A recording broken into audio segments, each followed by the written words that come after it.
All right, it's Mark from superagates.com, and today we're with this wild and crazy guy named Ted. Hi. Ted, what do you know, Ted? I know a lot of things. I know a lot about cutting. What I'm specializing in is cutting large boulders into blockable sections so that other people can put them into their slab saws. Now here is Ted's card. Yeah, that's good. See? And he's a guy to know because there's only so many guys that can do this. Now this is a 36 inch? This is the 36 inch. 36 inch saw, water cooled, built by himself. And we're gonna cut the rock we bought from here, the Indian fellow that we showed you earlier, and we're gonna see how it goes. So give us some action, Ted. Let's see it go. All right, are you ready for all this? It's gonna be loud.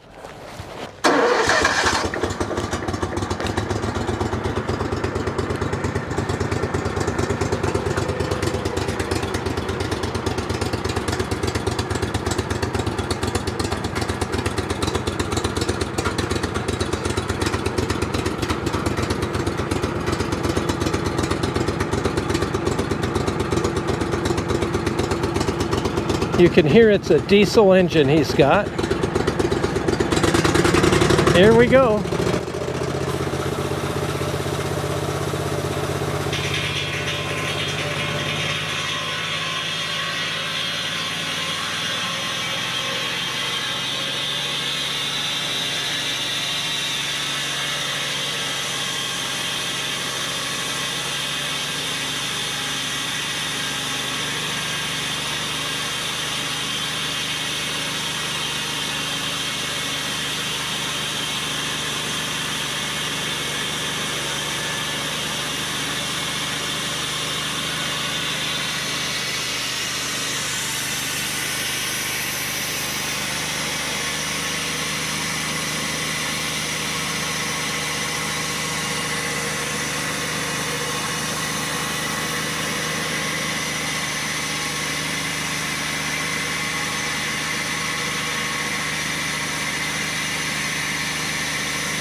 It's sort of a combination chop saw.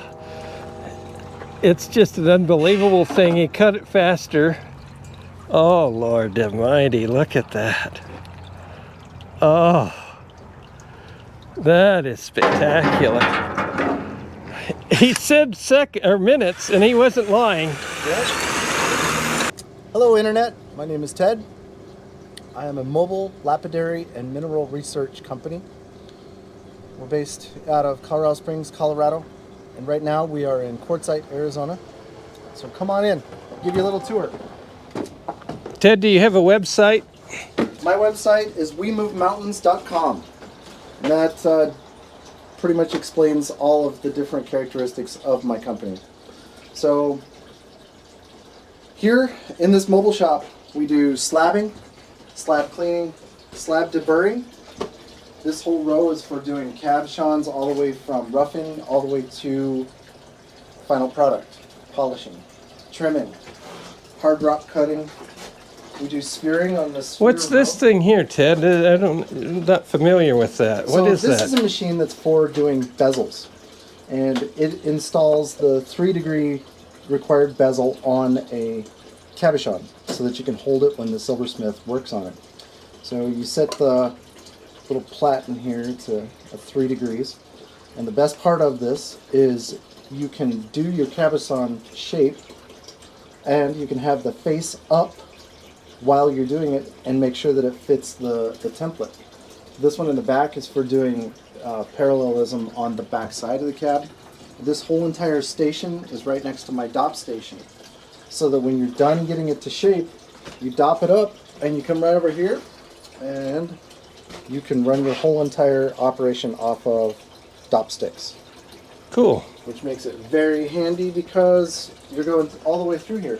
So the whole purpose of having so many different wheels is so that you can non-stop manufacture cabochons without changing wheels, because we all know how annoying that is. So you just work your way all the way down. For the most part, we can get a cab off of here like every 3 minutes, 5 minutes, under 8 minutes for production purposes. For example, these right here are pre-night, and there's almost no effort put into this. Like, I can just hop from roughing to start polishing, edge forming, all the way up to surface polishing, all the way down through here in just 3 minutes. I think I can get one of these off in 3 minutes. Yeah, you're very optimistic. Yeah. But now here we come to the thing I'm really interested in. Tell me about this machine. Now, it's a homemade machine, is it? Negative. This is a World War II porting machine for putting hydraulic couplings into castings. I've changed it over to being a core drill, so I can core up to an 8-inch diameter on this machine here.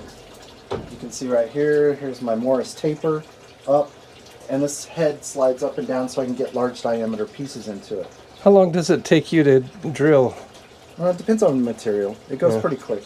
And this here is a diamond plate, and you're going to show us. Okay, so this is a flat lap I adapted to this porting mill, just with a 3/4 inch extension and a 3/4 inch socket. Now it drives, runs freely. There's my 24-inch flat lap. It's got coolant through the spindle so that I can flood the surface and treat my flat laps, get them all prepped up. Can you do one for us, Ted? Yeah, sure. Let's start on something big. So we've got a 60 grit lap on there, and the saw marks on this are pretty deep, but this is a hard material. So get ready to go to work right quick.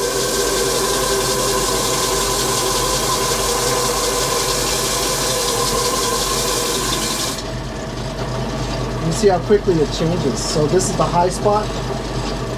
Here's the high spot, and these are the low spots. I'll just take my little pencil here.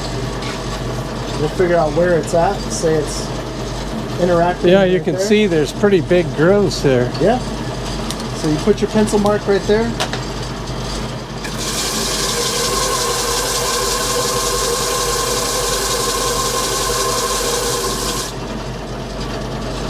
And you can track it. See, it's already starting to move across over here and take out those low spots. You're Now, putting a lot of force on that, aren't you? I am. It's a 3/4 inch plate, so it supports the weight.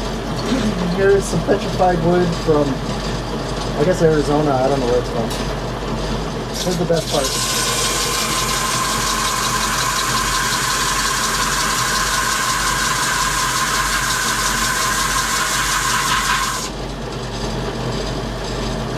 See how all the scratches are in line? Wow. So what happens now is, because I went down like this, I'll cross hatch it.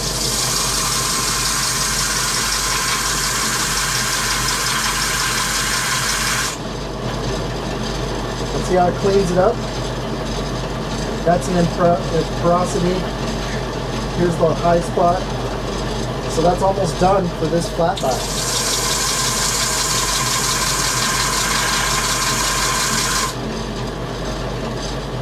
Boy, that goes fast, doesn't it, Ted? Yeah, it's over with. So now that I've finished with this one,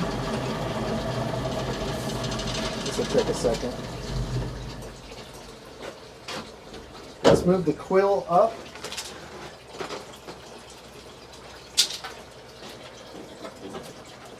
Pop the lap off of the plate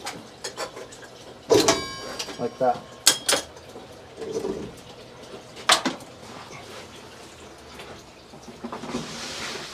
And then grab the next one. It's going to be 120.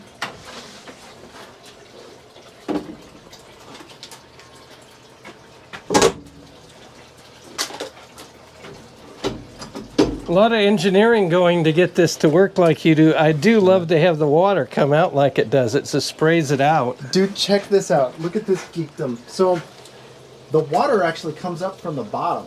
See right here? That's just a rubber hose.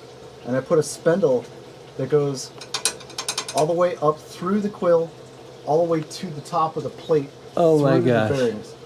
And I wish you could see it, but I put a inverted collar shank with 1/4 inch set screws holding pressure against the big bearing journals so that it runs true. Like it runs within 2 thousandths total run out Oh my goodness. on the whole thing. And the whole purpose of that is these two flanges right here are going to hold my facet head so that I can do large diameter faceting. Yeah. Yeah. So it's going to be a big gizmo that sticks out like this with a faceting head. Oh so my I can gosh. facet like rocks this size. Wow. That's my whole entire objective. That's where I'm going with this. Sooner or later I'll get to that point. I haven't built that part yet. But, you know, so the other thing that we do is sphering. So we do large diameter sphering up to 12-inch diameter here on this row. So I have 3 machines. That one down there is for roughing. This one is mid-grade shaping, and this is my polisher. Here's the... You can do a 12-inch sphere? Yes. Oh my goodness. Good luck finding the rough that's good. Yeah, yeah, exactly. It's a challenge. It is a challenge. This one here has copper in it, silver. This is a brick. So I guess it would be considered like a copper petrifeld brick. It is man-made, but wow, it's super cool. It is beautiful. Yeah, it's a fun material to work with. All right, what's next? Well, I would like to see you run this machine here. I think that would be interesting because it's sort of an unusual All right. setup. So let's say that we've got this cabochon here, and the bezel is kind of low quality all the way around there. So there, I've got a little piece here that shows where I'm at. Hopefully this makes sense. So I'm at my 3-degree mark. wow. Does that make sense? Yeah, it So does. you're going in negative degrees, negative 3 degrees. So you come over here, you turn this thing on with your water.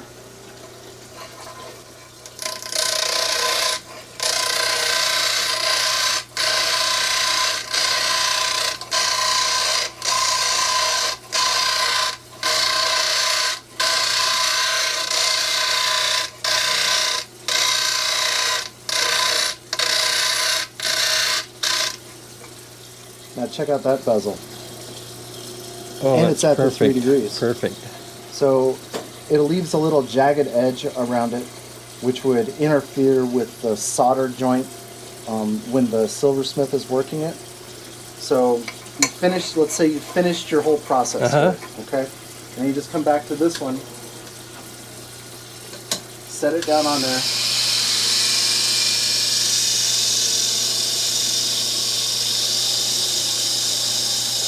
Now what we're doing is flattening the back.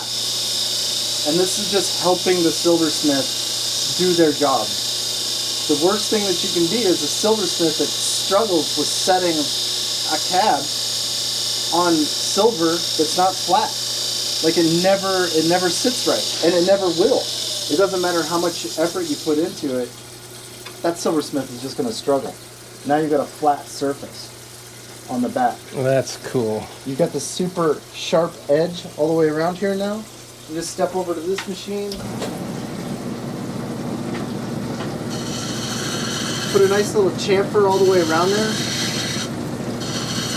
Basically, we're removing any of the chipped edge, and you're allowing for the fillet when the silversmith makes the bezel. That's where the bottom of the bezel is soldered to the plate on the back. And boom, you're done. Perfect. And the best part about it is when you're selling your product, you can pick it up. You know, I sure appreciate you showing us this, Ted. I think this is a guy to know. He's a guy that knows how to do things. And you got something special, you know, you might give him a call. I enjoy it. Thanks a lot, Ted. I appreciate it. Cheers. Okay, Ted's going to cut the end off of this piece with his big saw. Let's see what we get. It's run with a diesel motor. It's incredibly fast and brutal.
Now he's just cutting the end off to get prepared for the bigger cut.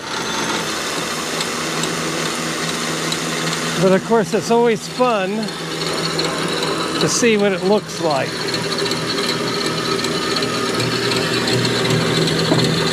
So here we have the end. Oh my. This is India jasper, bloodstone if you will. And what I want is a big slab for my giant tumbler. Love it.